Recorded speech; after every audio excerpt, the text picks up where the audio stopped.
Hello everyone, welcome back to my YouTube channel victory biology classes.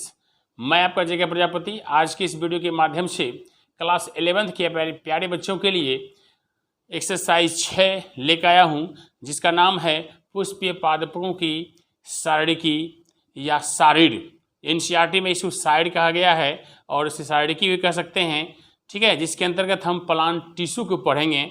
ठीक है, तो आगे देखते हैं। सबसे पहले हम यूनिट की बात करें, ये यूनिट ये क्लास 11 का ये यूनिट 2 है और उसका एक्सरसाइज दूसरा, और टोटल 11th की बात करें तो ये छठा अध्याय होगी। ये छठा अध्याय होगी, यूनिट 2 का ये दूसरा अध्याय है। ठीक है, तो जिसका नाम है पुष्पीय पादपों की शारीर। शरीर नहीं पढ़िएगा, शारीर, जिसको हम शारीरिकी भी कहते हैं, जिसको हम इंग्लिश में कह सकते हैं एनाटॉमी ऑफ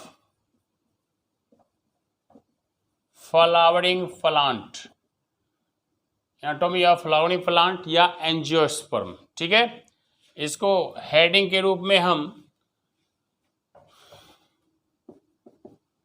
पादप शारीरिकी, यह भी हेडिंग बहुत सारे इंस्टीट्यूट में, बड़े बड़े इंस्टीट्यूट में जो है ये की जाती है। इसको हम प्लांट एनाटॉमी का भी नाम दे के हम इसको पढ़ सकते हैं, इस अध्याय को हेडिंग कर सकते हैं। ठीक है, जो कि हमारे एनसीईआरटी में ये है पुष्पीय पादपों की शारीरिक शारीर या शारीरिकी, ये शारीर दिया हुआ है, एनाटॉमी ऑफ फ्लावरिंग प्लांट। अब यहाँ बात आती है कि एनाटॉमी, अब क्या है ये एनाटॉमी, एनाटॉमी क्या होता है। और इसके पहले के अध्याय में जो एक्सरसाइज 5 है इसका, उसमें पुष्पीय पादपों की आकारिकी है और आकारिकी, और ये है शारीरिकी, मीन्स एनाटॉमी और मॉर्फोलॉजी। इसको आप अच्छी तरह से पहले समझ लो। तो सबसे पहले एनाटॉमी क्या होता है, तो एनाटॉमी उसको बोलते हैं study of internal structure, means किसी भी जीव की जो अंदरूनी संरचनाएं होती है, आंतरिक संरचनाओं के बारे में जब हम अध्ययन करते हैं तो उसे हम एनाटॉमी कहते हैं। और बाहरी संरचना, स्टडी ऑफ एक्सटर्नल स्ट्रक्चर के बारे में जब पढ़ते हैं तो उसको हम मॉर्फोलॉजी करते हैं, जिसका नाम है आकारिकी। बाहर से देखने के बाद जो जो अंग दिखाई पड़ता है, जैसे पेड़ पौधों की बात करें हम, जड़ है, तना है, पत्ती है, फूल है, फल है, इंसानों में नाक है, आँख है, जो भी हाथ पैर है, इसकी बातों करते हैं, ये आकारिकी कहलाता है। और ये लेकिन यहाँ पे हम क्या कर रहे हैं, पुष्पीय पादपों की शारीरिकी पढ़ेंगे, means anatomy of flowering plant. तो सबसे पहले इसमें जो हम पढ़ने वाले हैं, ये पढ़ने वाले हैं प्लांट टिश्यू को। ठीक है, जिसको हम बोलते हैं पादप ऊतक। इस अध्याय का पहला टॉपिक हमारा है ये प्लांट टिश्यू। तो टिश्यू तो ऐसे एनिमल टिश्यू भी होता है और प्लांट टिश्यू भी होता है, लेकिन हम पढ़ेंगे क्या, प्लांट टिश्यू को पढ़ेंगे। लेकिन इसके पहले हम प्लांट टिश्यू को पढ़ें, उसके पहले हम ऊतक के पोजीशन को देखें कि बायोलॉजी में इसका पोजीशन कहाँ है या स्थान कहाँ है, किधर से आया और किधर आगे जा रहा है। ठीक है, तो पहले इसको जानना बहुत ज़रूरी होता है, आप इसे ज़रूर समझें। तो सबसे पहले आप लोग जानते होंगे, तो सबसे छोटी जो वस्तु है, सबसे छोटा ये पदार्थ है इलेक्ट्रॉन। इलेक्ट्रॉन है, प्रोटॉन है और न्यूट्रॉन है। ठीक है, अब ये तीनों मिलता है तो ये परमाणु बनता है, मीन्स एटम बनता है। ठीक है, और ये परमाणु, कई परमाणुओं मिलके ये क्या बनता है, अणु बनता है, जिसको कहते हैं मोलेक्यूल। क्या बोलते हैं, मोलेक्यूल। अब कई मोलेक्यूल्स मिलता है तो ये होता है सूक्ष्म अणु। सूक्ष्म अणु जिसको बोलते हैं, आप बोल सकते हो अंग्रेजी में माइक्रो मोलेक्यूल्स। ठीक है, और कई सूक्ष्म अणु मिलते हैं तो बृहत अणु मिलते हैं, बृहत अणु बनते हैं, जिसको बोलते हैं मैक्रो मोलेक्यूल्स। ठीक है, अब जब बृहत अणु मिलते हैं तो यहाँ बनता है कोशिका। अब देखिए ध्यान से इसको समझिएगा, तो कोशिका जो है, ये कोशिका मीन्स इसको कहते हैं सेल। तो यहीं पे देखिए बायोलॉजी आपका स्टार्ट होता है, सेल। ठीक है, तो सबसे पहले यहाँ से यहाँ तक क्या था, रसायन शास्त्र, मीन्स केमिस्ट्री। क्या ये केमिस्ट्री की चर्चा। चलो, तो यहाँ पे कोशिका है। अब कोशिका के समूह को क्या कहते हैं, अब ये जो हमारा टॉपिक है टिश्यू, अब ये यहाँ से आएगा आगे। जब कोशिका के ग्रुप की बात करते हैं तो ये बनता है ऊतक, जिसको कहते हैं हम टिश्यू। और टिश्यू दो प्रकार का, एनिमल टिश्यू भी होता है, प्लांट टिश्यू भी होता है। लेकिन आज का हमारा टॉपिक क्या है, प्लांट टिश्यू। तो मैं प्लांट को इधर लेके चलता हूँ। ठीक है, और यहाँ पे अगर हम जंतु की बात कर रहे हैं टिश्यू की, तो वो उसको मैं आगे अंत तक कर देता हूँ। फिर उसके बाद कॉन्सेप्ट क्लियर करने के बाद आगे फिर हम प्लांट टिश्यू को लेके चलेंगे। ठीक है, तो ये जो टिश्यू है, ये कोशिका मिलता है तो क्या ऊतक बनता है, और ऊतक मिलता है, ऊतक आगे जो गया यहाँ पे देखिए आगे ऊतक, कई ऊतक मिलता है तो क्या बनता है, अंग बनता है, जिसको कहते हैं ऑर्गन। और कई ऑर्गन मिलते हैं तो क्या बनता है, अंग तंत्र। अंग तंत्र जिसको कहते हैं ऑर्गन सिस्टम। ऑर्गन सिस्टम, और ऑर्गन सिस्टम मिलते हैं तो क्या बनता है, एक जीव बनता है। अब आगे हम जैसे अंग में आंख, नाक, कान, पैर, हाथ पैर है, उसको मिलता है अंग बनता है, और अंग तंत्र मिल के पूरा बॉडी बन जाता है, और जनसंख्या उसके बाद आगे बढ़ जाती है। ठीक है, अब हम ऊतक की बात करते हैं। अगर हम प्लांट की बात करते हैं, जैसा कि हेडिंग हमने प्लांट टिश्यू बनाया है, अगर ऊतक की आगे बात करते हैं प्लांट की, तो ये ऊतक तंत्र बनेगा। ऊतक तंत्र बनेगा, इसको कहते हैं टिश्यू सिस्टम। टिश्यू सिस्टम, अब टिश्यू सिस्टम में 3 प्रकार का होता है। जो टिश्यू पढ़ने के बाद जो है हम ये ऊतक तंत्र पढ़ेंगे। जैसे ये आता है आपको वेस्कुलर टिश्यू सिस्टम, है ना, ग्राउंड टिश्यू सिस्टम और एपिडर्मल टिश्यू सिस्टम। जब ये पढ़ाएंगे डिटेल से तो इसकी जानकारी आपको डिटेल से देंगे। ठीक है, तो चलकर नाम से बता दिए। अब ऊतक तंत्र मिलता है पेड़ पौधों में, उसके बाद बनता है आपका ये अंग। ठीक है, तब बनता है पेड़ पौधों का ऑर्गन, मीन्स अंग। अब अंग कौन हो गए, तो ये हो गए, देखिए ये हो गए जड़ हो गए, तना हो गए, पत्ती हो गए, है ना, उसके बाद फल है, फूल है ना, ये है फूल है, ये सब भी सबके पार्ट हो गए, क्यों, ऑर्गन, अंग हो गए पेड़ पौधों के। अब इसके कई अंगों को मिलाते हैं तो फिर आगे बनता है अंग तंत्र। क्या बनता है, अंग तंत्र, जो कहते हैं ऑर्गन सिस्टम। अब ऑर्गन सिस्टम में 2 सिस्टम यहाँ आएगा। प्लांट में 2 सिस्टम होता है, एक होता है रूट सिस्टम, एक होता है रूट सिस्टम, एक शूट सिस्टम। तो जमीन के नीचे वाला भाग जो होता है वो रूट सिस्टम कहलाता है, जड़ तंत्र कहलाता है। और जमीन के ऊपर जो भाग है, इस जड़ को छोड़ के ये वाला भाग होता है, सबको मिलाते हैं तो ये शूट सिस्टम कहलाता है। इसलिए अंग तंत्र को हम 2 भागों में बांट सकते हैं, शूट सिस्टम और रूट सिस्टम। और दोनों सिस्टम को मिला दो तो क्या बन जाएगा, पौधा बन जाएगा, पूरा एक संपूर्ण पौधा बन गया, जिसको हम प्लांट बोलते हैं। ठीक है, इसी तरह से ये बन के पौधा बनता है। अब ये आपने इसमें क्या देखा, पोजीशन ऑफ टिश्यू सेल, है ना, कहाँ पे है, ये हमारा टिश्यू है। अब हम एनिमल टिश्यू पढ़ेंगे तो वो भी है नेक्स्ट टॉपिक। इसके बाद जब पढ़ेंगे तो एनिमल टिश्यू यहीं से समझेंगे कि एनिमल टिश्यू के बारे में जानकारी लेंगे। और यहाँ पे ऊतक तंत्र में जब हम पौधों की प्लांट टिश्यू की बात करेंगे तो यहाँ से ऐसे करके हम चलते हैं तो प्लांट का सिस्टम बनता है। ठीक है, तो पहले ऊतक पढ़ेंगे, उसके बाद हम ऊतक तंत्र पढ़ेंगे। तो चलते हैं, इसका स्क्रीनशॉट ले लीजिए। उम्मीद है आप इसको समझ गए होंगे। इसके आगे मैं आपको बताता हूँ कि टिश्यू क्या है, परिभाषा, उसके बाद इसका अध्ययन करने वाले को क्या कहते हैं, प्लांट टिश्यू के फादर कौन है, प्लांट है ना, एनिमल टिश्यू के फादर कौन है, टिश्यू सर्वप्रथम किसने दिया। ठीक है, ये सारी चर्चा करते हैं। पहले स्क्रीनशॉट इसका ले लें। ठीक है, उसके बाद मैं आपको नेक्स्ट आगे ऊतक के बारे में डिटेल जानकारी देता हूँ।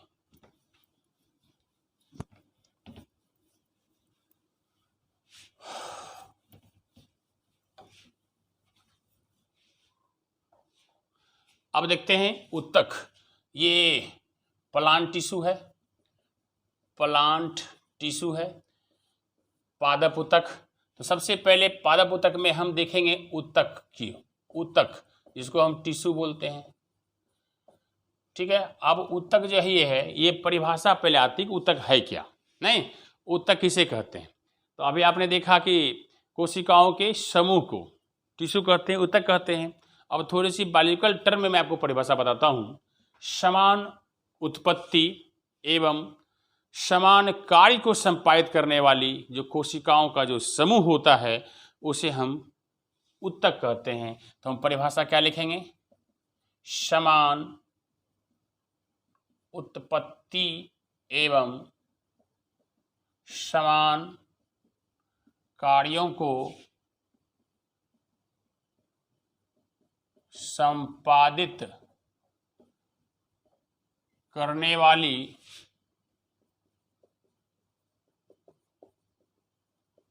कोशिकाओं के समूह को उत्तक, जिसको हम टिश्यू उत्तक कहते हैं। तो एक जैसे कार्य, ठीक है। इसके बाद जब प्लांट पर, ये सेल पर होगा, तो सेल में किसी भी जीव की क्रियात्मक और संरचनात्मक इकाई जो होती है ना, यूनिट ऑफ सेल जो है देखेंगे उसमें, तो उसको सेल की परिभाषा उसमें आ जाती है। तो ये इससे छोटा रूप जो है, टिश्यू से छोटा रूप जो है उस सेल का होता है, लेकिन यूनिट 3 में है, तो मैं उसको यूनिट 3 जब स्टार्ट करूँगा तो उसको बताऊँगा आपको, ठीक है। तो आगे देखते हैं, यहाँ पे टिश्यू की ये परिभाषा हो गई। अब सबसे पहला है कि टिश्यू शब्द जो है, उत्तक शब्द मीन्स टिश्यू शब्द सर्वप्रथम किसने दिया था? अब यहाँ तक उत्तक, जिसको कहते हैं टिश्यू, टिश्यू, ये टिश्यू वर्ड सर्वप्रथम, टिश्यू शब्द सर्वप्रथम बीचट ने दिया था। बीचट किसने? बीचट ने दिया था 1801 के आसपास।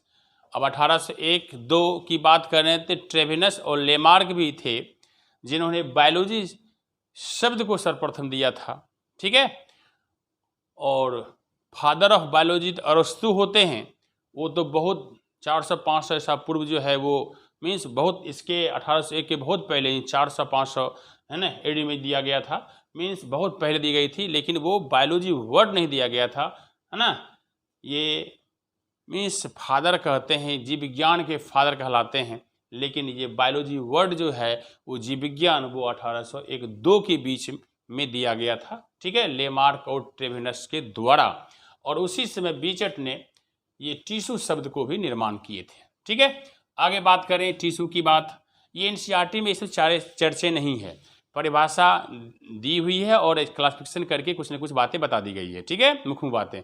लेकिन हम अगर टिश्यू को अच्छी तरह से पढ़ें समझेंगे तो कॉन्सेप्ट क्लियर अगर हमें करना चाहें और बच्चों को भी कराना चाहें तो थोड़ा सा आगे जाल के हम लोगों को पढ़ना पड़ता है ताकि हम अच्छी तरह से समझें। और देखते हैं तो टिश्यू तो ये हो गई। अब सर्वप्रथम आती है कि स्टडी ऑफ टिश्यू क्या कहलाता है? स्टडी ऑफ टिश्यू अर्थात टिश्यू उत्तक के अध्ययन, उत्तक के अध्ययन, उत्तक का अध्ययन क्या कहलाता है? ये कहलाता है औतिकी, औतिकी जिसको कहते हैं हिस्टोलॉजी, हिस्टोलॉजी कहते हैं, हिस्टोलॉजी कहते हैं। अब औतिकी है तो औतिकी शब्द जो है औतिकी कहते हैं, मीन्स उत्तक के अध्ययन को औतिकी बोलते हैं, ठीक है। अब बात हम करें कि father of plant tissue means पादप उत्तक के जनक कौन हैं? तो इसमें नाम आता है गोटलेब हेबरलैंड, ये 1898 में दिए थे। ये जर्मनी के बोटनिस्ट थे, बोटनिस्ट मीन्स वनस्पति शास्त्री थे। कौन? ये गोटलेब हेबरलैंड, है ना, ये डी साइलेंट है। अगर हम प्लांट टिश्यू की बात हो रही है तो मैं father of plant, father of animal tissue की बात मैं कर देता हूँ। जब मैं एनिमल टिश्यू पढ़ाऊँगा तो इस समय इस बात की चर्चा होगी तो आप उसमें बताओगे मुझे, ठीक है। तो एनिमल टिश्यू ये कौन से कहलाते हैं? ये कहलाते हैं थियोडोर श्वान, ये 1924 में बनी थी। 1924 में, है ना, एनिमल टिश्यू को देने वाले, पढ़ने वाले, है ना, हासिल करने वाले थे।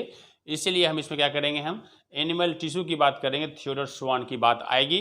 तो ये आपका क्या हुआ, ऊतक की परिभाषा हुई, ऊतक के बारे में ऊतक शब्द बीचट ने दिया था, चाहे वो एनिमल टिश्यू हो, ऊतक हो या प्लांट टिश्यू हो, सिर्फ टिश्यू शब्द को देने वाले थे बीचट। ठीक है, आगे डिवाइड प्लांट एनिमल की बात होती है तो वो गोटलेब है ना, हर्बलेंट हो गए, और ये एनिमल की बात करें थियोडोर स्वान हो गए।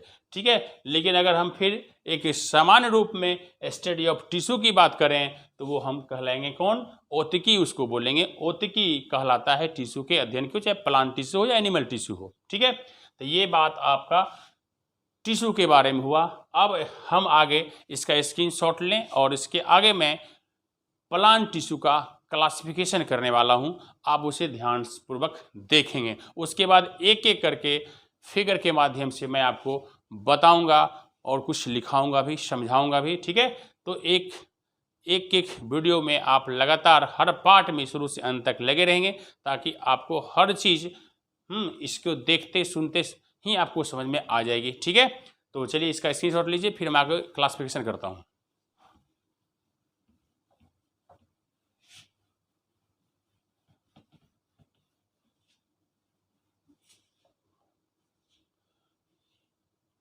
अब बात करें क्लासिफिकेशन की।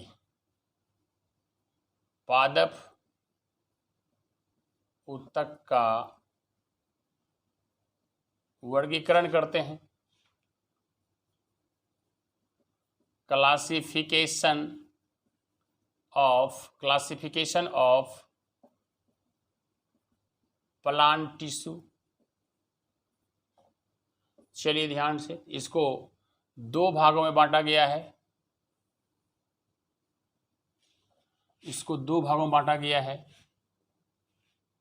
एक है विभाज्योतिकी ऊतक, जिसको हम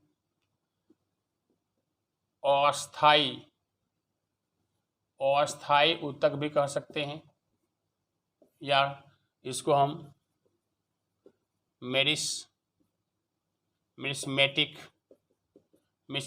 टिश्यू भी कहते हैं इंग्लिश में। ठीक है, ये हुआ एक नंबर। और दूसरी बात हम करें, यहाँ आएगा अस्थाई ऊतक, या इसको हम बोल सकते हैं परिपक्व ऊतक,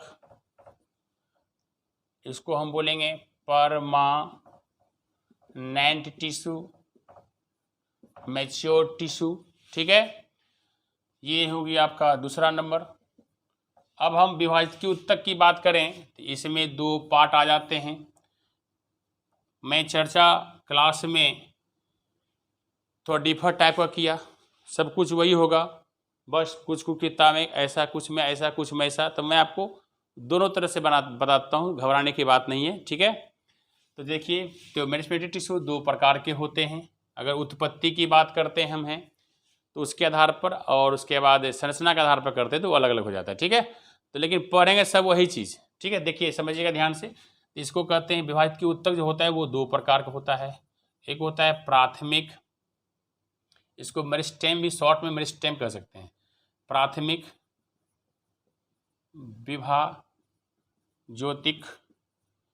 विभाज्योतिक ऊतक, जिसको हम प्राइमरी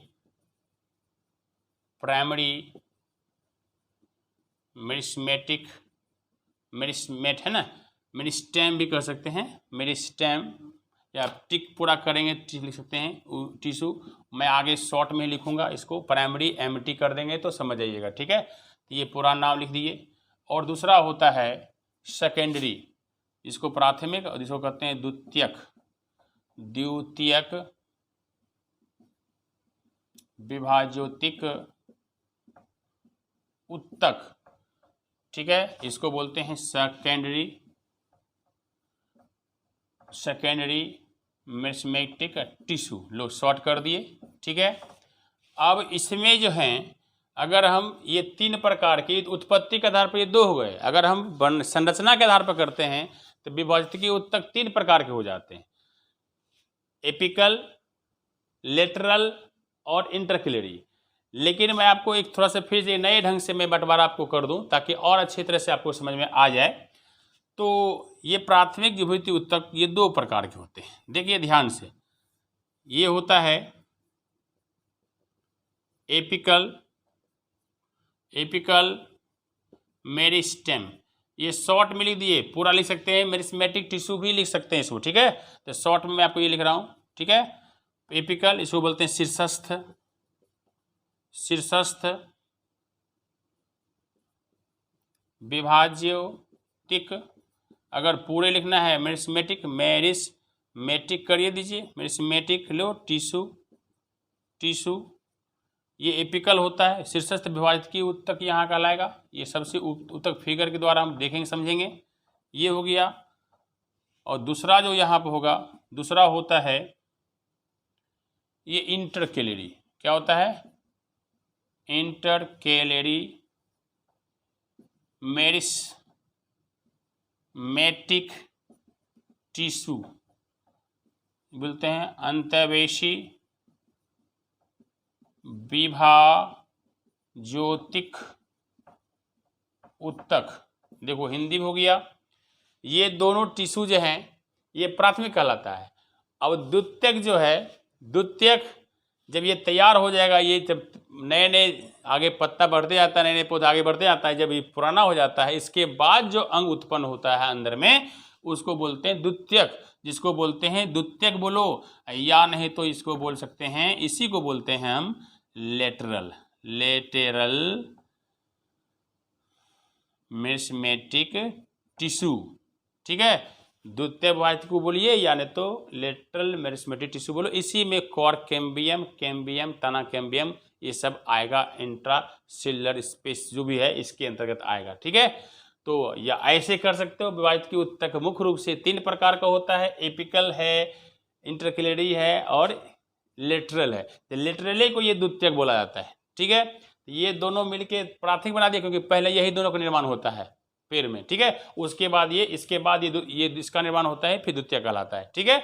जो कि परमानेंट टिश्यू होगा, फिर बैक होके, है ना, परमानेंट टिश्यू के बीच में ये, है ना, उत्पन्न होगा। परमानेंट टिश्यू के बीच में तो ये उत्पन्न होता है, लेकिन ये बैक होके फिर से आएगा और फिर दोबारा बनाएगा, तो ये है सेकेंडरी कहलाएगा, ठीक है। तो जब इसका डिटेल से पढ़ेंगे तो जानकारी मिलेगी। तो ये समझ लीजिएगा, विभाजित की उत्तक जो है जिसमें डिवीजन क्रिया होती है ना, सेल डिवीजन क्रिया होती है, वो भी माइटोटिक डिवीजन होती है। तो पूरा एक एक विस्तार से करेंगे हम नेक्स्ट वीडियो में। तो मैं आपको इसका डिटेल्स बताऊंगा, फिर इसके बारे में, है ना, फिगर में ही सब चर्चा करेंगे, ठीक है। तो आगे ये आपने देख लिया कि ये जो है मेरिस्मेटिक टिश्यू जो होते हैं 2 प्रकार के होते हैं, प्राथमिक और द्वितीयक। उसी प्राथमिक में ये दोनों आ गया और द्वितीयक में ये अकेले आ गया, ठीक है। इसका एग्जाम्पल कॉर्क कैम्बियम, है ना, तना कैम्बियम होता है, ठीक।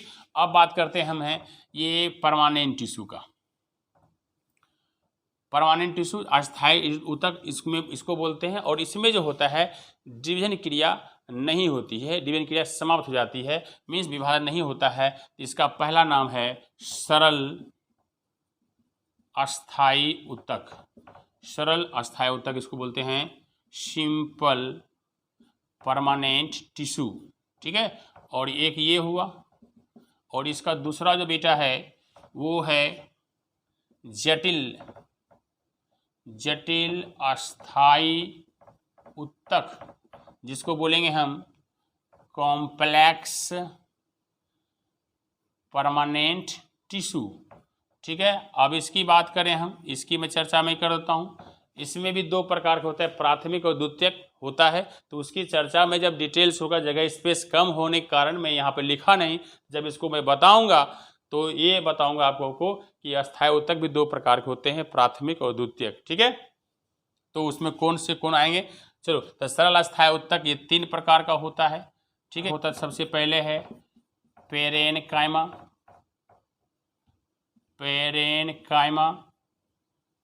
दूसरा आएगा, इसका हिंदी मृदुतक सब बताऊंगा, जब डिटेल से 1 बाय 1 पढ़ेंगे तो जानकारी देंगे। पेरेनकाइमा, दूसरा होगा कोलेनकाइमा, और तीसरा होगा एस्केलेनकाइमा।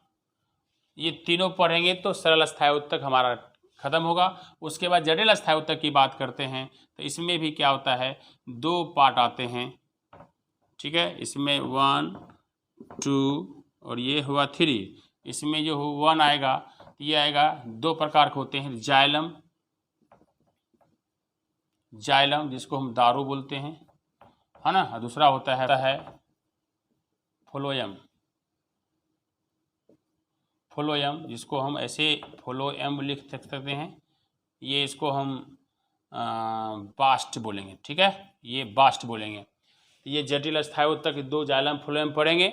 जल का ऊपर ले जाएगा जल को, फिर खाना तैयार होगा तो वो फ्लोएम काम करता है। ये डिटेल से बताऊंगा, इसके भी 4 भाग, इसके भी 4 भाग होते हैं।